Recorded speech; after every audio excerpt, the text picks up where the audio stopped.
Senator Bill Hagerty, the Tennessee Republican, kind enough to join us. Senator, if Joe Manchin wanted to become a Republican, would you welcome him? Well, certainly we would, Neil. We welcome taking back control of the Senate. I'm sure Leader McConnell would like to become majority leader again, but you remember, it's a 50-50 Senate right now. This is not any type of mandate that Chuck Schumer is seemingly acting as though he has. We're in a dead set 50-50 Senate. The only reason they have control is because they control the White House. And of course, we'd be happy to have Joe Manchin. That's as far as I can get.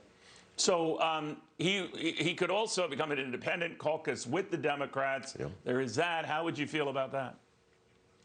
That's a possibility as well, Neil. But I think getting to the bottom of it, what we saw was Joe Manchin listening to his constituents in West Virginia the same way that I do listen to my constituents in Tennessee.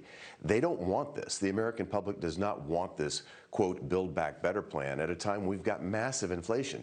They want to pour more fuel on the fire. They want to destroy the oil and gas industry. They want to attack job creators. This is not the time nor place to be doing this.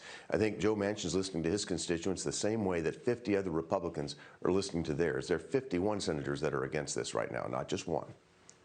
So when Chuck Schumer, Senator, talks about revisiting this next year, getting it up for a vote, I guess he wants to see if senators, certainly on his side, are for or against this, including Manchin. It would seem to be a preordained, vote. But what do you make of that strategy?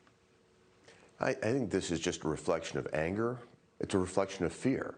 You think about people like Chuck Schumer who are concerned about getting primaried from the far left of his party. That's what's driving this sort of behavior. I think it underscores the fact that the far left have taken over the Democrat Party. They're driving it harder and harder.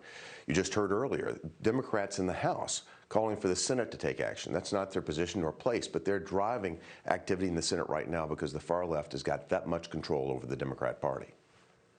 Senator, switching gears, we're told that the president is going to outline a plan to get ahead of what's going on with Omicron, and that would include sending out 500 million test kits to Americans to see for themselves, where they stand with the virus. He's also avoiding any mandates or anything like that or widespread lockdowns for the time being, but he hasn't ruled that out. What do you make of the stance he's taking? I think he's back in another crisis again. You remember he ran on a platform of being able to deal with this crisis, deal with the pandemic. Within 100 days, we're going to be in a much better place. Yet we don't have test kits in place. We're not prepared for this new surge. Here we are again, back with another Joe Biden crisis. So what we see is more react mode, more spin. Will he go back to mandates? It'll depend on what the polls tell him, I guess, Neil. But what we need is actual leadership at this point. We need real preparation. We need to see our public health position in a place where they're going to be taking care of the American public. That's what we need right now. We'll watch it closely. Senator, very good seeing you. I hope you have a very Merry Christmas. Too, Senator Bill Hagerty. The same to you. Beautiful and very popular state, Tennessee. It's gotten to be a real place that people are moving to. Very favorable tax environment, all of that.